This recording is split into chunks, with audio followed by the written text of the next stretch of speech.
this is essentially my weekend haul from Ralph's.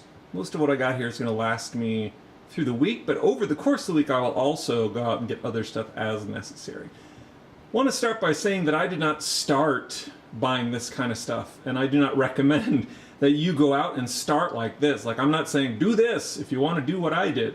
This is sort of an evolution. Over the past 100 days, I've been substituting stuff, replacing stuff, and refining my menu as I go forward. So for example, over here in the back, I just started on these this week. So I really like yogurt.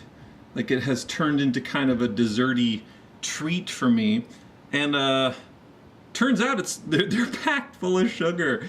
Like the stuff that I was eating, the Chobani Greek yogurt, even when it's low in fat, the way they make up for that lack of flavor is to pour tons of sugar in it. So these guys have about 1 or 2 grams of sugar per serving, whereas the Chobanis have like 15, 13, 15, 16. So that'll be another big hit to my sugar intake for the week, which is fantastic.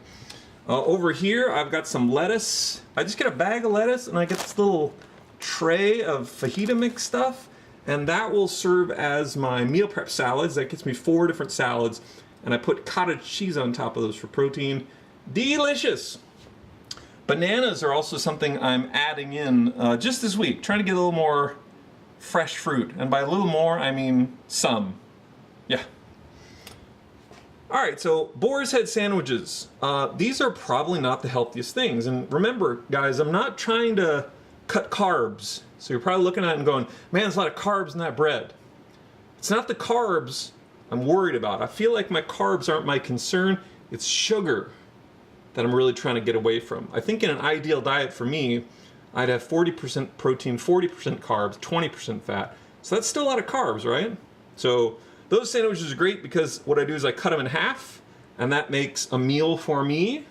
And there's a good hit of protein, and it's also very filling.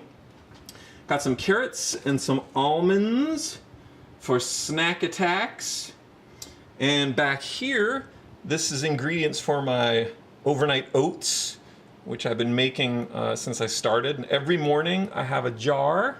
It's about 430 calories. It's a good hit of carbs, a good hit of protein, and it's the first thing I eat when I wake up. So another way I've been fine-tuning, for example, is before I happen to have a bunch of steel cut oats around, and I use those, but then I switched over to the old-fashioned oats, and I actually like those a lot better. And over here are the ingredients for my slow cook extravaganzas, which I do once a week, and it makes about 5 meals, which is a big shot of protein.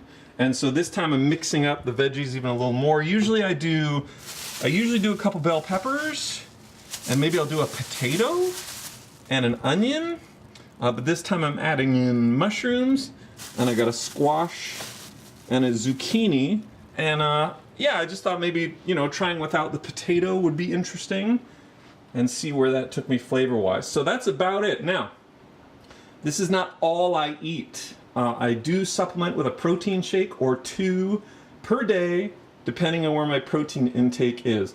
I'm actually a big fan of the Get It Through Your Food program. So, you know, if you can, don't have protein shakes. They are supplementary. They're not replacements. They're supplements, right? I guess. However, eating a lot of chicken is just hard. It's just drinking a shake is much easier than eating a chicken dinner. So I'm sort of, that's another place I'm still looking to refine, just doing a balancing act. Anyhow, that's it for this one. If you guys enjoyed this video, if you thought it was helpful at all, please subscribe, give me a thumbs up, and a comment below. Let me know what you'd like to see in the future. As always, thank you for watching, and we'll see you for the next one.